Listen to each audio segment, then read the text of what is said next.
Hello friends, હું છું મોહિત અદડુક અને હવે આપણે કોન્સ્ટેબલની એક્ઝામ દઈ આવ્યા છે, બરાબર, કમ્પ્લીટ થઈ ગયેલી. તો હવે આપણે તૈયારી કરવાની છે દોડ માટેની.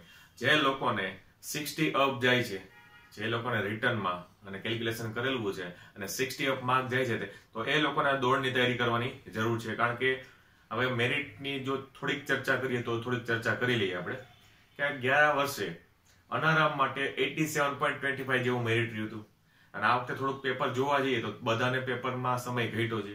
એટલે અંદાજે આપણે જોવા જઈએ તો જે લોકોને 60 થી 70 વચ્ચે જે લોકોને થાય છે એ લોકો રનિંગની પ્રેક્ટિસ ચાલુ કરી દઈએ, બરાબર. અને રનિંગમાં બને એટલા માર્ક્સ ખેંચવાનું, બરાબર. કોઈ પણ રીતે રનિંગમાં માર્ક્સ વધે એ રીતે આપણે પ્રેક્ટિસ ચાલુ કરી દેવાની છે. ઓકે મિત્રો, તો તમને થોડાક ફિઝિકલ ધોરણો શું છે ફિઝિકલ ટેસ્ટ માટે એ તમને થોડુંક માહિતી આપું છું. ઓકે મિત્રો, જો પહેલી વસ્તુ કોન્સ્ટેબલ માટેની ફિઝિકલ ટેસ્ટ, તો એમાં દોડ પહેલા તો મહત્વની છે તમારા માટે દોડ રનિંગ, કે જે પુરુષો માટે 5000 મીટર છે અને સ્ત્રીઓ માટે મહિલાઓ માટે 1600 મીટર છે.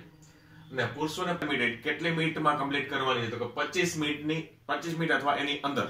જો 25 મિનિટમાં કમ્પ્લીટ કરશો તો 10 માર્કની જોગવાઈ છે. અને મહિલાઓ 1600 મીટર 9 મિનિટ અને 30 સેકન્ડમાં કમ્પ્લીટ કરશે તો એ લોકોને 10 માર્ક મળી શકવાની સંભાવના છે, બરાબર. ઓછામાં ઓછા 10 માર્ક છે. અને જો જે લોકો 20 મિનિટની અંદર, પુરુષોમાં 20 મિનિટની અંદર જો તમે દોડ કમ્પ્લીટ કરતા હોય તો મેક્સિમમ માર્ક છે 25 માર્ક. 20 મિનિટ કા તેની અંદરના ભાગમાં પૂરી કરવાની. અને મહિલાઓ માટે એવી રીતે જો 7 મિનિટની અંદર અથવા 7 મિનિટ અથવા એની અંદરમાં ગાળામાં જો કમ્પ્લીટ કરશે તો એને 25 માર્કની જોગવાઈ છે. તો સ્ટાર્ટ કરી દેજો રનિંગ. ત્યાર પછી હવે બીજું જોઈએ આપણે. પુરુષ વર્ગ છે ઊંચાઈ અને છાતી અને વજનમાં. જોઈ લી થોડુંક સામાન્ય માહિતી. પુરુષો માટે ઊંચાઈ ઓછામાં ઓછી સામાન્ય જનરલ કેટેગરી માટે 165 મીટર હોવી જોઈએ અને પછી એસટી માટે 162 જેવી છે. આપણે જનરલ માટે જ લઈએ, 165 મીટર તમારી હાઈટ હોવી જોઈએ, બરાબર. ત્યાર પછી છાતી વિશે જોઈએ તો છાતી ફૂલાવ્યા વગરની 79 સેન્ટીમીટર હોવી જોઈએ અને 5 સેન્ટીમીટર ફૂલાવી જોઈએ. એટલે કેટલી થવી જોઈએ? 84 સેન્ટીમીટર ફૂલવી જોઈએ. 5 સેન્ટીમીટર ફૂલવી જોઈએ. ઓછામાં ઓછી તમારી 79 હોવી જોઈએ અને ફૂલાવેલી કેટલી હોવી જોઈએ? 84. અને વજન હોવો જોઈએ તમારો ઓછામાં ઓછો 50. વધારેમાં વધારે કઈ જોગવાઈ નથી, પણ ઓછામાં ઓછો વજન તમારો કેટલો હોવો જોઈએ? 50 હોવો જોઈએ. અને સ્ત્રીઓની જો મહિલાઓની વાત કરીએ તો એ લોકોની ઊંચાઈ નક્કી કરેલી છે 155, બરાબર. અને એના છાતીનું કઈ જોગવાઈ આપેલી નથી, માત્ર એના વજન માટેની જોગવાઈ આપેલી. ઓછામાં ઓછો મહિલાઓનો વજન 40 કિલો હોવો જોઈએ. ઓકે. ત્યાર પછી હવે આપણે જોઈએ, ઘણા મિત્રો આપણને કોમેન્ટ કરતા હોય છે કે કઈ રીતે શારીરિક ખામી શું હોય તો ક્વોલિફાય થઈ શકે નહીં. તો એના માટે તમને થોડુંક જણાવી દઉં. એક તો વાંકા ઢીચણ, જે લોકોના ઢીચણ વાંકા છે એ લોકો અસક્ષમ છે. બીજું, જે લોકોની છાતી પહેલેથી જ ફૂલેલી છે અને ફૂલાવી શકે એમ નથી તો એ લોકો પણ શું છે? અસક્ષમ છે. પછી જેની આંખ બાડી છે, બરાબર, કે એક આંખે જોઈ શકાય એમ નથી તો એ લોકો પણ અસક્ષમ છે. જે લોકોના પગ સપાટ છે, થોડાક આવી રીતે રહેવા જોઈએ. હાવ સપાટ હોય તો એ પણ ના ચાલે. પછી કાયમી અતિશય ફૂલેલી નસો. ઘણા લોકોને પગમાં હાથમાં નસો તો દેખાતી હોય છે પણ અતિશય ફૂલેલી હોય છે તો એ લોકો પણ અસક્ષમ છે.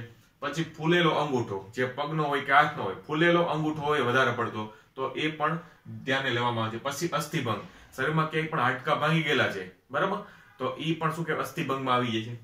સડેલો દાંત, દાંત વચારે જગ્યાની વાત નથી, દાંત સડેલો છે એ જોવાની વાત છે. એટલે જે લોકોને દાંતની વચારે જગ્યા હશે એ લોકોને હજી ક્વોલિફાય કરી શકશે, પણ જે લોકોના દાંત સડેલા છે એ નહીં ચાલે.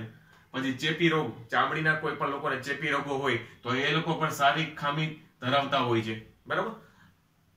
હવે સમજી લ્યો, આના સિવાયના લોકો હોય એ શારીરિક ખામી ધરાવતા નથી, બરાબર. મીન્સ કે શારીરિક ખામી તમે ધરાવતા હોય એટલે આ જેટલી શારીરિક ખામીઓ છે, બરાબર, આ ધરાવતા હોય એ લોકોને ડિસ્ક્વોલિફાય કરવામાં આવશે.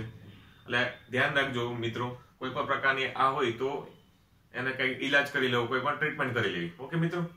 અને બીજી વસ્તુ આપણે થોડીક ચર્ચા કરી લઈ માર્ક વિશેની, કે કેટલું મેરિટ રહેવું જોઈએ.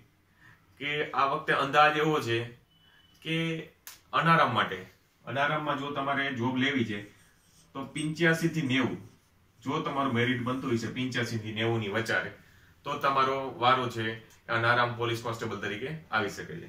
અને બાકી જો તમારે 2 થી મેરિટ 70 અપ અથવા તો 80 અપ જાય તો તમને જેલ સિપાઈમાં જોબ મળવાના ચાન્સીસ વધી જશે આ વખતે, બરાબર. અને 80 થી 85 ની વચારે હશે એ લોકોને એસઆરપી માં મળી જશે, બરાબર. આરામમાં.